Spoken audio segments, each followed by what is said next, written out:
Hello, and welcome back to Women for Wealth. So, wealth starts with your mindset, and I want to talk about that a little bit. If I tell you your biggest challenge in building wealth isn't your paycheck, it's not your bills, it's not the economy, it's your mindset, would you believe me? Today, I want to talk about how wealth starts in your mind long before it shows up in your bank account. Part one, money story awareness. A money story is the belief we carry from childhood, culture, family, or past experiences about money and how we relate to it. For example, if you've heard the phrase or said the phrase yourself, money doesn't grow on trees, or rich people are greedy, or I'm just not good with money.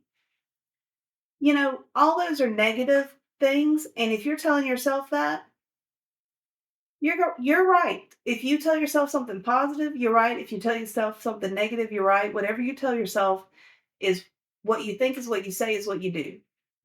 I grew up, I wouldn't say we were poor because the area that we grew up in was very poor, but we were probably middle class compared to anybody else in that area. But I grew up with volatility with money. So my brother is 7 years older than me. Seemed like whenever he needed money, it was always available. He got a car, he got a Mustang.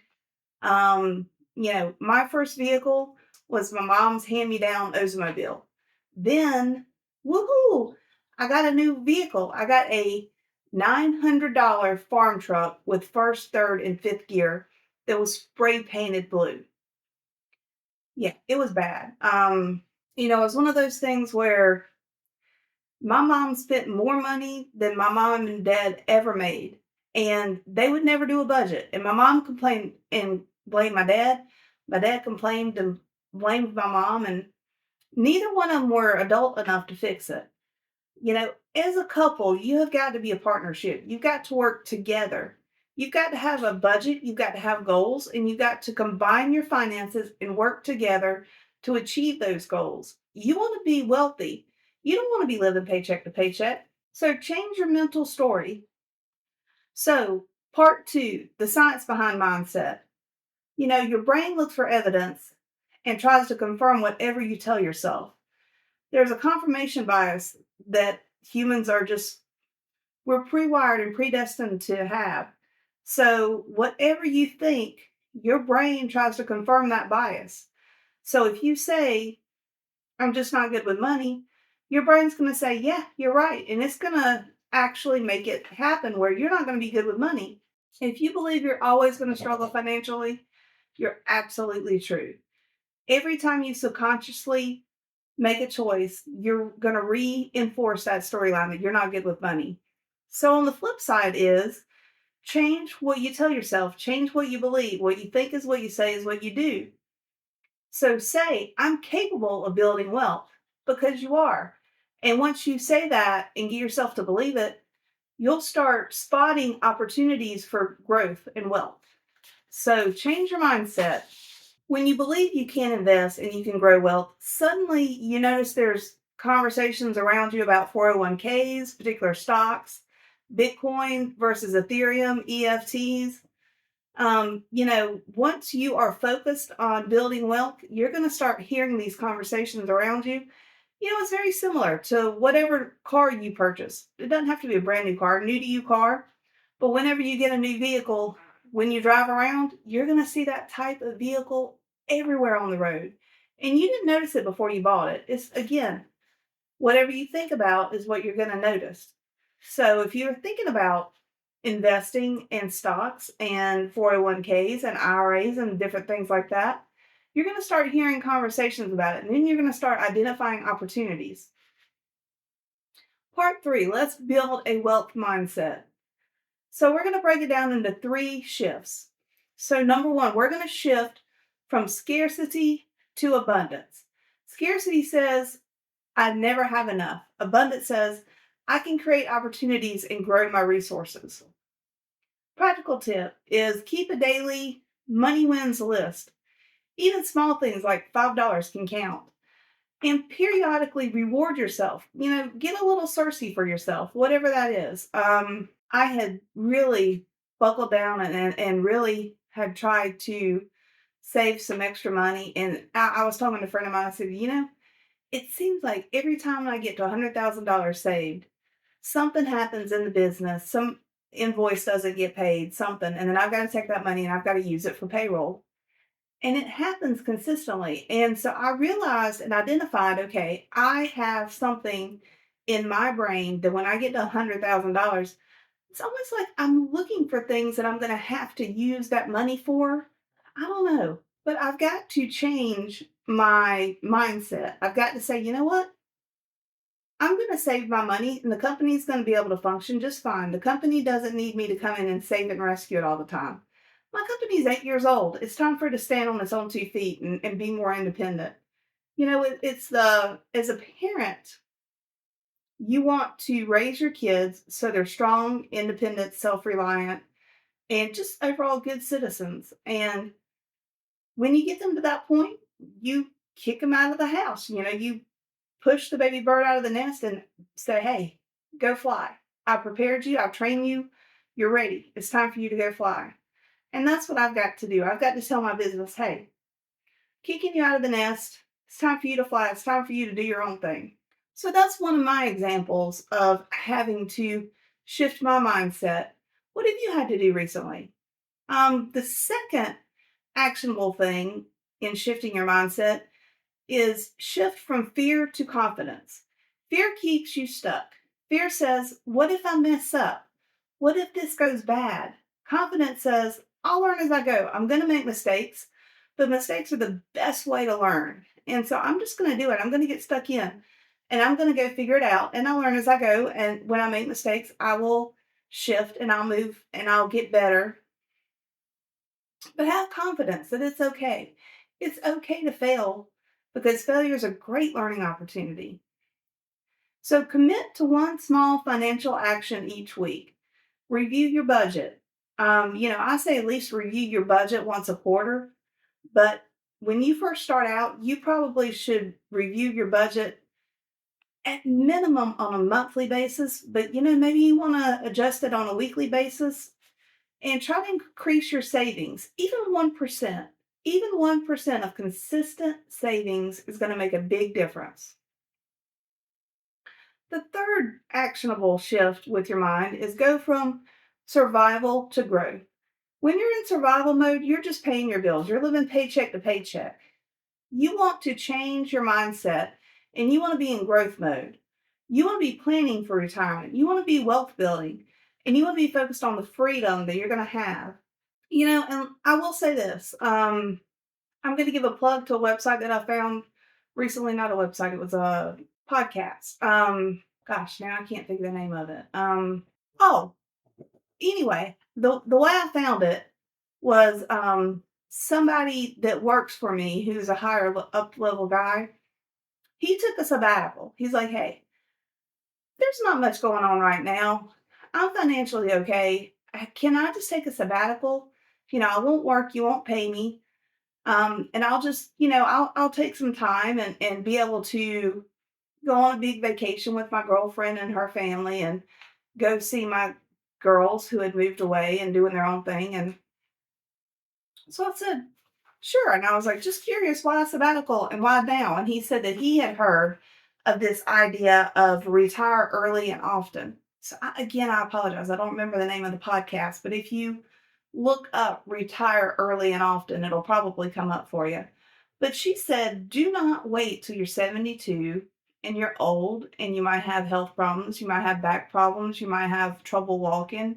Maybe your knees hurt after a long day. Don't wait till you're 72 to retire.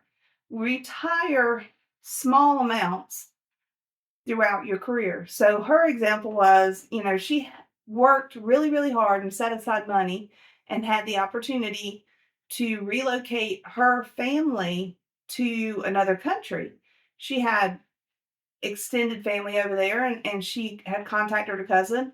And her cousin said, hey, if you want to bring the family over here, spend the summer, you're more than welcome to. We've got enough room in the house. There's enough beds for all the heads.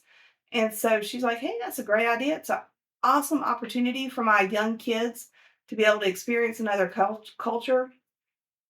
And so she decided, you know what, I'm going to retire for a month. or two or three. And I think she took a temporary leave of absence. She and her family moved in with her cousin in another country for 3 months. And she said that it was the most rewarding experience she had ever been able to have with her children. That it was so rewarding and it was so wonderful and it was a blessing all the way around. So let that be a piece of advice to you. Put your budget in place, invest for your future, but live your life now. Live a wealthy life now. Retire early and often now. Take the sabbatical. Take the leave of absence. Take it now. As long as you have your budget, as long as you have your investing, as long as you have income lined up. Maybe you've been doing one of the income streams we've talked about on one of the previous videos. Hopefully the editor can link it below. My editor is my husband. He's awesome. He does a really great job. So I'm sure he can find it. But maybe you've got some money coming in on the side because you've done some side hustles and you've turned them into revenue streams. If you've got the ability, don't just work yourself to death. Don't work from the time you're 15 until you're 72 and then never take the time off, never take the vacation, never do the travel. You need to have a mindset that you are wealthy now. Live a wealthy life now and focus on that and focus on the experience of life, not stuff of life. You can't take stuff with you. It's the old saying in the South, you never see a hearse pulling a U-Haul because when you die, you can't take stuff with you. So live your life for the experience of it. So, growth mode. Plan for investments, build wealth, focus on freedom. Focus on how finances and money give you the ability to be free with your time and free with what you want to do. You're not going to be chained with debt the rest of your life. You're not. You are going to live a wealthy lifestyle. So, how do you get there? You got to change your mindset first. A great way to change your mindset is, write down a 5-year goal. Write it down. Be very clear. SMART goals. SMART. Again, the editor can put it on the screen. Write down SMART goals around your finances and your wealth journey. Whatever that is, and I like to break large goals down into small goals. My husband was taking a programming class years and years ago, and the professor said, you eat an elephant one bite at a time, and that's how you do programming. You break a program down into its smallest task, and you write the code for it. And then you combine all the small snippets of code for every individual small task together, and then you accomplish a larger goal. So I think that's a great way to go. So something that a friend of mine does is she has a wealth vision board. She doesn't have pictures of stuff on it. She doesn't have a Lamborghini on her wealth board. She doesn't have stuff on her wealth board. She has lifestyle pictures. So one of the things that she wants to do is she wants to be able to live on the ocean. She wants to have an oceanfront house. So there's a picture that she took at, I think, Isle of Palms, maybe. And she put that on her wealth board because she wants to own a house at the beach one day. And I think that's a great goal. And, putting it on a wealth board, she can look at it every day. She's doing her monthly financial planning. She's making sure she's investing. And I'm telling you, I have total confidence and faith that she's going to own a lake house one day because she's focused on it. She's got vision around it. She is thinking about it. She's listening. She's looking for opportunities. And I think that's great. And I can't wait to celebrate with her when she achieves that goal. And honestly, hopefully get a free week of vacation at the beach. Stay in her house when she's not there. Do some house sitting. I don't know. Uh, anyway, sorry I digress.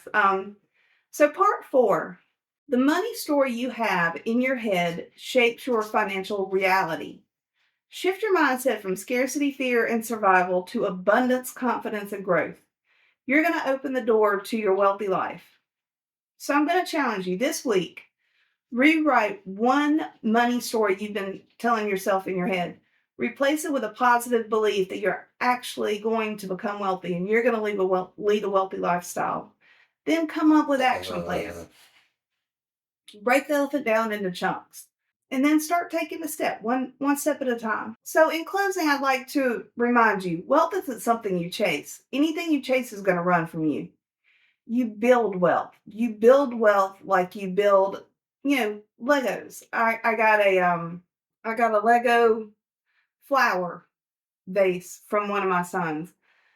Cute as can be, and I don't have to water it. It's not going to die. And, I forgot how fun Legos were. My kids are all older now, and I hadn't played with Legos in forever.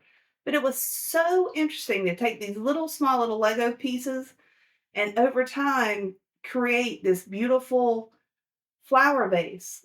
And like I said, it's beautiful and I love it. And zero maintenance in the future. I think it's great. But again, wealth starts with your mind. Change your story around money, change how you think about money, break down your path, break down your plan, what's important to you, and come up with a plan, focus on it, come up with a small action, even if it's just putting $5 in a savings account to start an emergency fund. Whatever it is that you can do, start now. Change your story with money. Change your lifestyle. Until next time, I wish you health and wealth.